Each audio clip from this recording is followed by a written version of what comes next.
தெய்வங்கள் எல்லாம் தோற்றே போகும் தந்தையின் அன்பிலே அப்படின்வாங்க. அதை ப்ரூவ் பண்ணிட்டார்ல. வளர்ந்ததுமே யாவரும் தீவாய் போகிறோம்.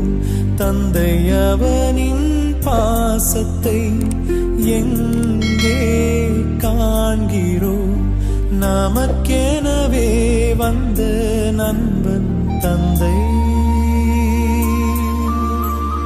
10 வயசு மகன் ஆசைப்பட்டான்ற ஒரே காரணத்துக்காக 45 வயசு தந்தையும் காது குத்தி இருக்காரே. இதுதாங்க அப்பாவுடைய பாசம். கோவில்ல இருக்க சாமியையே நெகிழ வச்சுட்டாங்க.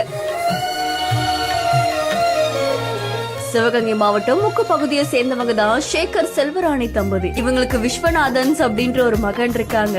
சேகர் வெளிநாட்டுல பணிபுரிஞ்சிட்டு வராங்களாமா. செல்வராணி சிவகங்கை மாவட்டத்துல ஒரு மருத்துவமனையில செவிலியரா இருக்காங்களாமா. சேகர் அண்மையில சொந்த ஊருக்கு திரும்பி இருக்கும் போது தன்னுடைய மகனுக்கு காது குத்து விழா நடத்தலாம் அப்படின்னு முடிவு பண்ணிருக்காங்க.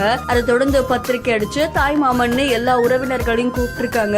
காது குத்து நிகழ்ச்சியும் நடந்திருக்கு. ஆனா அதுல தன்னுடைய மகன் என்ன மாதிரி என்னுடைய அப்பாவும் காது குத்திக்கணும் அப்படின்னு கேட்டு ஆசைப்பட்டு பிடிச்சிருக்காங்களாமா.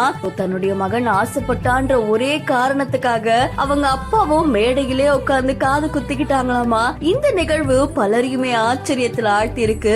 ஒரே மேடையில 10 வயசு மகன் தன்னுடைய தாய் மாமன் மடியில உட்கார்ந்து காது குத்தி முடிச்ச உடனே அவருடைய அப்பா 45 வயசாக்கூடிய சேகரும் தாய் மாமன் பக்கத்துல உட்கார்ந்து அவரும் 2வது முறையா காது குத்திக்கிட்டாங்க.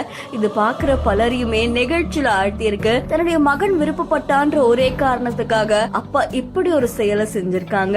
இந்த செய்தியை பலரையும் நிகழ வச்சதோடு சமூக வலைத்தளங்கள்ல வைரலா பரவிட்டு இருக்கு. இந்த செய்தி தொடர்பான உங்களுடைய கருத்துக்களை கமெண்ட்ல சொல்லுங்க. மேலும் செய்திகளுக்கு பிஹேண்ட் ஃபாலோ பண்ணிக்கோங்க.